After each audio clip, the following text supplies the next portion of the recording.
भारत माता की, भारत माता की, माता विंध्यवासिनी की, माता विंध्यवासिनी की। आप लोगन का हाल चाल बा? आप लोग मजे में है ना? आप लोगन के हम हाथ जोड़ के प्रणाम करत है।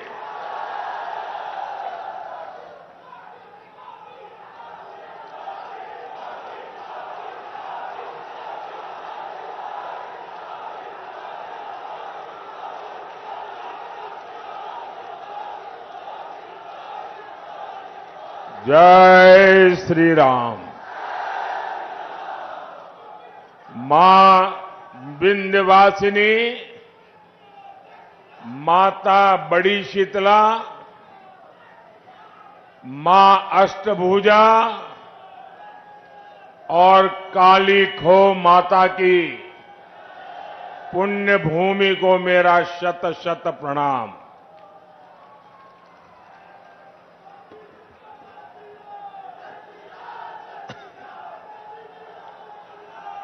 ज्येष्ठ का ये महीना हमारी परंपरा में विशेष होता है और इसका हर मंगलवार बहुत खास होता है। कोई बड़ा मंगल कहता है, कोई बुढ़वा मंगल कहता है। इस बार ये बुढ़वा मंगल और भी विशेष है, क्योंकि 500 साल बाद ये पहला बड़ा मंगल होने वाला है जब बजरंगबली के प्रभु राम अयोध्या में अपने भव्य मंदिर में विराजे होंगे।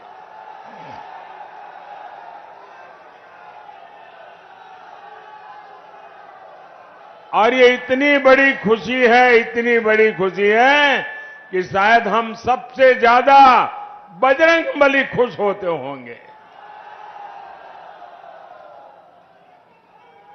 भाई बहन, जरा मेरे एक सवाल का जवाब देंगे आप? मेरे एक सवाल का जवाब देंगे आप लोग? आपकी आवाज नहीं आ रही है। मेरे एक सवाल का जवाब देंगे? 500 साल बाद अयोध्या में भव्य राम मंदिर, बजरंगबली की खुशी, ये मंगल अवसर किसके कारण आया? किसके कारण आया? किसके कारण आया? किसके कारण आया? ये पुण्य काम किसने किया? ये पुण्य काम किसने किया? आपका जवाब गलत है। आपको भी पता नहीं है कि इतना बड़ा पुण्य काम आपके एक वोट ने किया है। ये आपके वोट की ताकत है कि आज राम मंदिर भी बना है और जैसा योगी जी ने कहा, यहां मां विंध्यवासिनी का भव्य नव्य कॉरिडोर भी बन रहा है। और संयोग देखिए,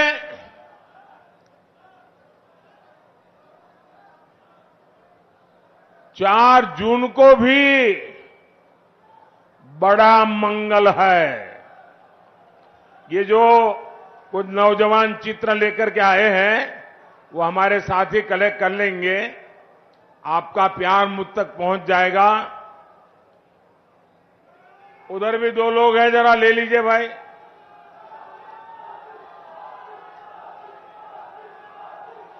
आप सबको संतोष हो गया?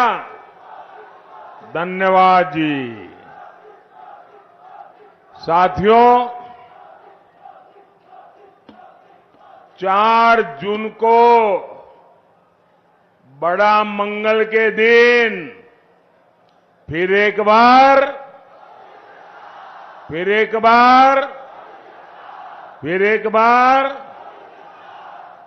6 चरणों में देश ने तीसरी बार बीजेपी एनडीए की बहुत मजबूत सरकार बनाना पक्का कर दिया है।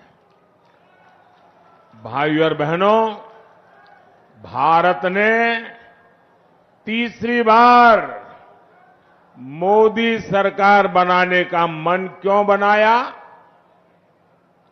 इसका सीधा सीधा कारण है नेक नियत, नेक नीतियां और नेशन फर्स्ट, मेरा देश सबसे ऊपर, राष्ट्र निष्ठा। आप मुझे बताइए साथियों, आप जरा एक एक चीज में बात करता हूं ना, मैं भाषण नहीं करूंगा आज आपसे बातें करूंगा, ठीक है? चलेगा ना? अच्छा, आप मुझे बताइए, जरा सोचिए, आप अपना घर बनाते हैं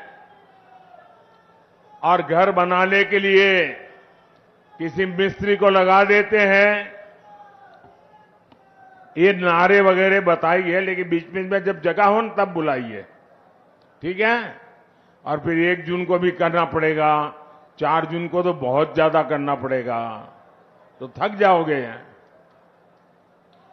अच्छा, हम अपना घर बनाते हैं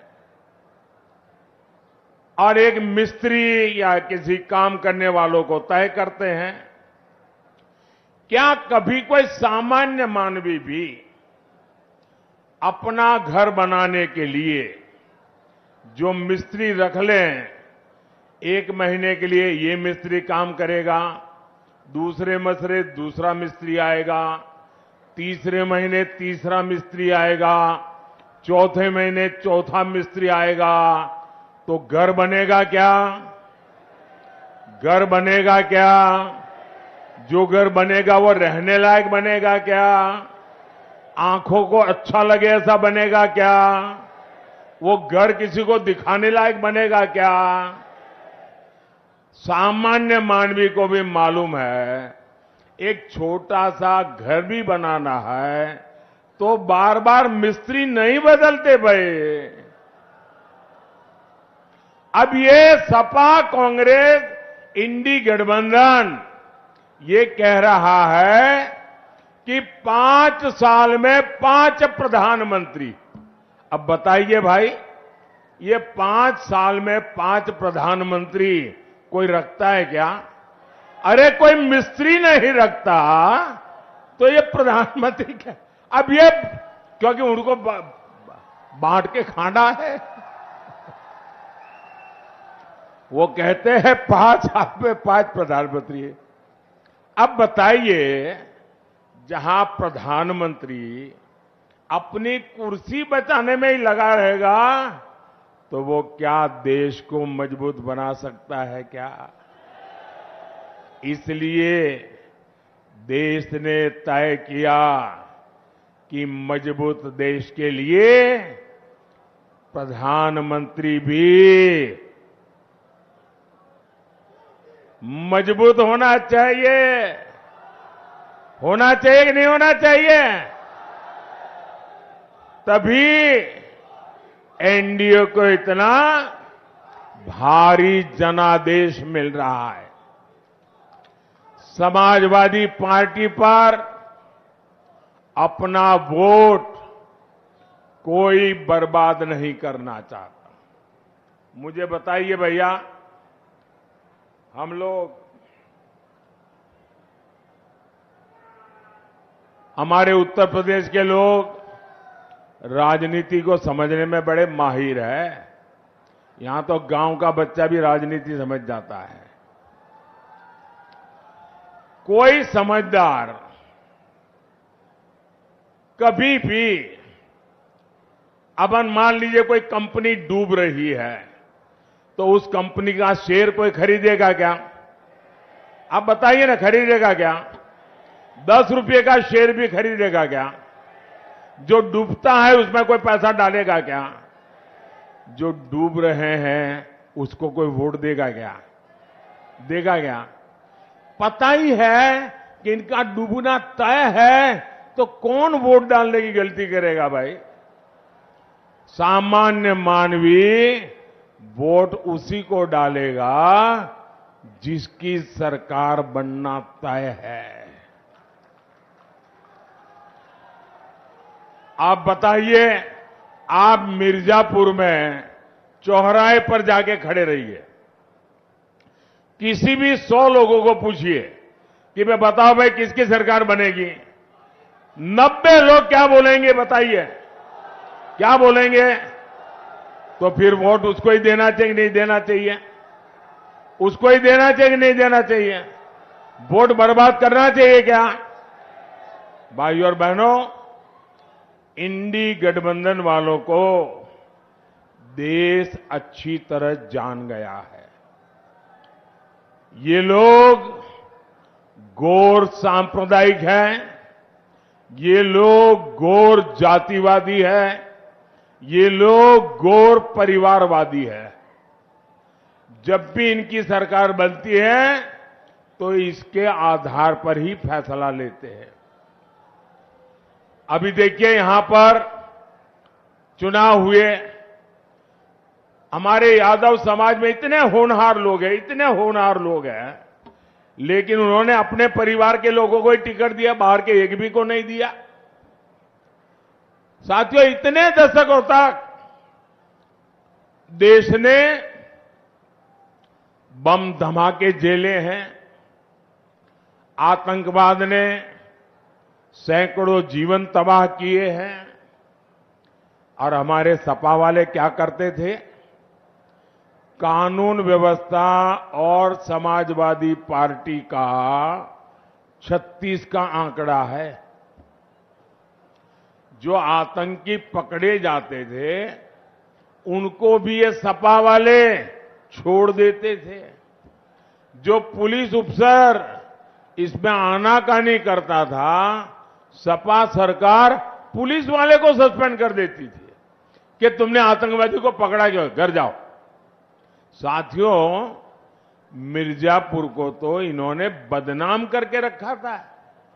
इन्होंने पूरे यूपी को, पूर्वांचल को माफिया का सुरक्षित ठिकाना बना दिया था। जीवन हो या जमीन, कब छीन जाए कोई नहीं जानता था। और सपा सरकार में माफिया को भी वोट बैंक के हिसाब से देखा जाता था। अब ऐसा नहीं है। अब हां, हमारे योगी जी और उनकी पूरी सरकार मेरा जो स्वच्छता अभियान है ना, उसको बड़ी बहादुरी से आगे बढ़ा रहे हैं। यहां पर यहां बराबर सफाई चली है। सपा सरकार में पहले जनता थर-थर कांपती थी, अब भाजपा सरकार में माफिया थर-थर कांप रहा है। भाइयों और बहनों, अपने वोट बैंक को खुश करने के लिए इंडी गठबंधन वाले, समाजवादी पार्टी वाले कोई भी हद पार कर सकते हैं। अब तो इनके निशाने पर हमारे देश का पवित्र संविधान भी अब इनके निशाने पर है। ये दलित, पिछड़ों, आदिवासियों के हक लूटना चाहते हैं। हमारा संविधान साफ साफ कहता है कि धर्म के आधार पर आरक्षण हो ही नहीं सकता। इनके इरादे कितने खतरनाक हैं, इससे जुड़ा एक नया खुलासा मैं आज कर रहा हूं। 2012 में उत्तर प्रदेश विधानसभा चुनाव के समय जनवरी महीने में सपा ने अपना घोषणा पत्र जारी किया था। 2012 तब सपा ने अपने घोषणा पत्र में कहा था, जैसे दलितों को, पिछड़ों को आरक्षण मिला है, वैसे ही मुसलमानों को आरक्षण दिया जाएगा। ये सपा ने 2012 के घोषणा पत्र में कहा था।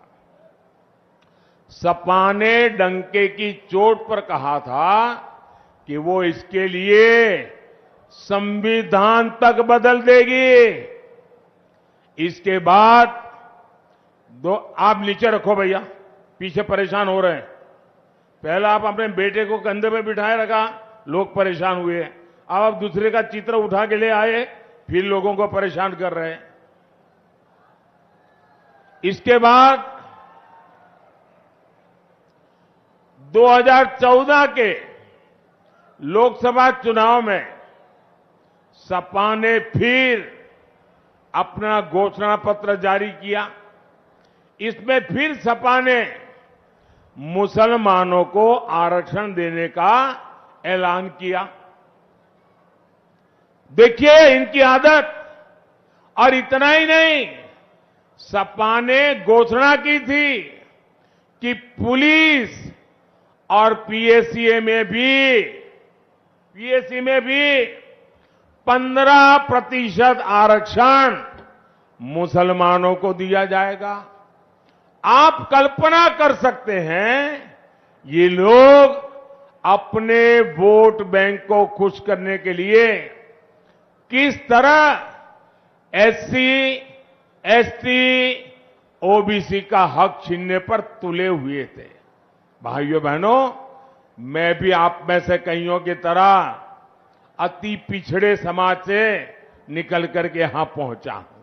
मुझे उनकी पीड़ा मालूम है। पिछड़ों ने कैसी जिंदगी जी है वो मुझे मालूम है। उसको भी ये लूटना चाहते हैं। सरकार में आने के बाद इन्होंने अपनी मनमानी भी की, लेकिन मामला तब से सुप्रीम कोर्ट में फंसा हुआ है। बावजूद इसके ये पिछले दरवाजे से ओबीसी का हक, अति पिछड़ों का हक मुसलमान को देते रहे हैं। लेकिन बार बार कभी हाई कोर्ट, कभी सुप्रीम कोर्ट इसको रोक लगाती है, गंभीर सवाल पूछती है, मामले लटके रहते हैं। अब इसलिए इन्होंने क्या सोचा है कि अब इंडी वालों ने तय किया है कि मुसलमानों को आरक्षण देने के लिए, एससी, एसटी, ओबीसी, अति पिछड़ों का आरक्षण छीनने के लिए अब वो आखिरी उपाय खोज लिया है। और वो आखिरी उपाय है उनका संविधान में बदल लाना, संविधान में लिख देना। वो कहते हैं कि संविधान में लिखेंगे मुसलमानों को आरक्षण दिया जाएगा। और इसलिए ये लोग संविधान बदलना चाहते हैं। ये कोर्ट कचहरी के झंझट को एक बार में ही खत्म करना चाहते हैं। मैं आपसे पूछना चाहता हूं मेरे भाई बहन, क्या आप ये होने देंगे? क्या आपका हक जाने देंगे? क्या वोट बैंक के आधार पर हक छीना जाएगा? क्या बाबा साहब आंबेडकर की पीठ पे छुरा भोंकने देंगे? क्या संविधान का अपमान होने देंगे? क्या संविधान की हत्या करने देंगे? साथियों, सपा कांग्रेस के लोग वोट बैंक को समर्पित है। वही मोदी गरीब, दलित, पिछड़ों के हितों के लिए समर्पित है। मोदी 5 साल तक मुफ्त अनाज दे रहा है। मोदी 5 लाख रुपए तक मुफ्त इलाज दे रहा है। अब तो मोदी की गारंटी है, जितने भी परिवार हैं, मोदी हर परिवार के बुजुर्ग को मुफ्त इलाज कराएगा। साथियों, पीएम किसान सम्मान निधि से मिर्जापुर के किसानों के खाते में करीब 1,000 करोड़ रुपए पहुंचे हैं। मोदी ने 4 करोड़ पक्के घर बनाकर दे दिए। 3 करोड़ पक्के घर गरीबों को और मिलने वाले हैं। ये एक एक घर लाखों रुपए का है, जो माता बहन के नाम पर मिल रहा है। साथियों, आप बिजली से कमाई कर सके, मोदी इसके लिए भी रास्ता बना रहा है। पहला तो आपका बिजली बिल जीरो। आपका बिजली बिल जीरो। इतना ही नहीं, आपके पास जो अतिरिक्त बिजली होगी वो सरकार खरीदेगी, बिजली के बदले में पैसे देगी और आपको बिजली से कमाई होगी।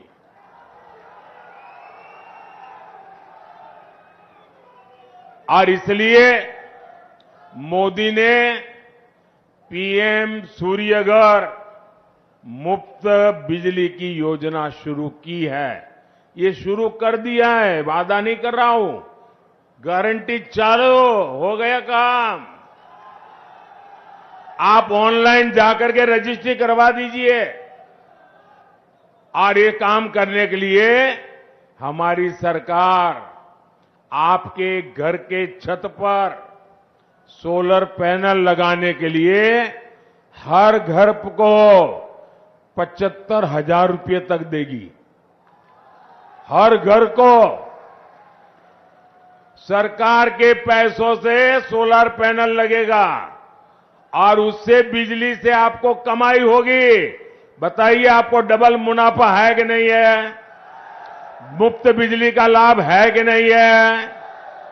भाइयों और बहनों, ये क्षेत्र हमारे हस्तशिल्पियों का, कलाकारों का, विश्वकर्मा परिवारों का क्षेत्र है। यहां का पीतल उद्योग, कारपेट उद्योग, मिट्टी के बर्तनों का उद्योग हमारी ताकत रहा है। आपके उत्पाद देश ही नहीं, विश्व के बाजार में पहुंचे, ये काम करने में मोदी जुटा है। पहले हमने यहां एक जनपद एक उत्पाद योजना चलाई। अब मोदी पीएम विश्वकर्मा योजना लेकर आया है। इस योजना के तहत विश्वकर्मा साथियों को ट्रेनिंग सरकार दे रही है, आधुनिक औजारों के लिए पैसा दे रही है और बैंक से लाखों रुपयों की सीधी मदद भी पहुंचा रही है। और ये मोदी की गारंटी है, उसको पैसा मिले। इससे हर प्रकार के बर्तन, खिलौने बनाने वाले साथियों को लाभ होगा। कुछ साल पहले तक भारत विदेशों से खिलौने आयात करता था। मैंने देश के खिलौने उद्योग को प्रोत्साहन दिया, उनका हाथ पकड़ा। आज भारत के खिलौने पूरी दुनिया में पहुंच रहे हैं। इसलिए मिर्जापुर के खिलौना बनाने वाले साथियों के लिए भी अवसर ही अवसर है। भाइयों और बहनों, मिर्जापुर और रॉबर्ट्सगंज नारी सशक्तिकरण के मॉडल बनकर उभरे हैं। बहन अनुप्रिया तो मेरे मंत्रिमंडल की एक मजबूत साथी है और इस बार तो बहन रिंकी कौल ने भी इतिहास बनाया है। अगर मैं गलत नहीं हूं तो ये रॉबर्ट्सगंज से पहली महिला उम्मीदवार है। और देखिए मेरा नाता कैसा है। मैं बचपन में कप प्लेट धोते धोते बड़ा हुआ हूं, चाय पिलाते पिलाते बड़ा हुआ हूं। और आपने देखा होगा कि जैसे ही विजय का सूरज उगता है तो कमल भी खिलता है, और उसी समय कप प्लेट की भी याद आती है, चाय की चुस्की लेने का मन करता है। और मोदी और चाय का नाता भी इतना तगड़ा है, यानी मोदी है, कप प्लेट है, चाय की चुस्की है, कमल खिल रहा है। देखिए चारों तरफ जय जयकार है। इसलिए आपका एक एक वोट नारी शक्ति को सशक्त करने के लिए पड़ना चाहिए। यहां दद्दी में भी उपचुनाव हो रहा है। वहां से हमारे साथी भाई श्रवण गौड़ जी को भी भारी मतों से कमल के निशान पर बटन दबा करके विजयी बना रहा है। और आपको याद रखना होगा, जहां दो निशान है वहां दो अलग अलग निशान होंगे। एक जगह पे ऊपर कप प्लेट होगी, वहीं कमल भी होगा इनका। तो आपको ये ध्यान रख करके वोट करना है। याद रखिएगा, आप सिर्फ एमपी नहीं चुन रहे हैं, आप पीएम भी चुन रहे हैं। और इसलिए ज्यादा से ज्यादा मतदान कराएंगे, ज्यादा से ज्यादा मतदान कराएंगे। मैं आपको पूछ रहा हूं, मेरी आवाज सुनाई दे रही है? आप ज्यादा से ज्यादा मतदान कराएंगे? हाथ ऊपर करके बताइए, ज्यादा से ज्यादा मतदान कराएंगे? हर पोलिंग बूथ में विजयी होके आएंगे, घर घर जाएंगे, मतदान के पुराने सारे रिकॉर्ड तोड़ेंगे। अच्छा, मेरा एक काम करोगे? ये मेरा पर्सनल काम है, करोगे? देखिए गांव गांव, हमारे यहां हर गांव में ग्राम मंदिर होते हैं, पवित्र मंदिर होते हैं।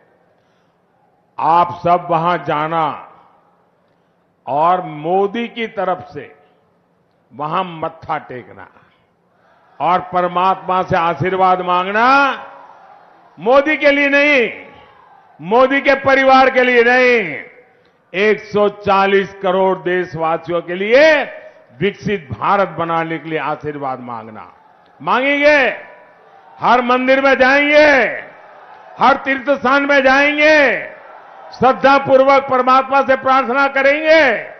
बोलिए भारत माता की।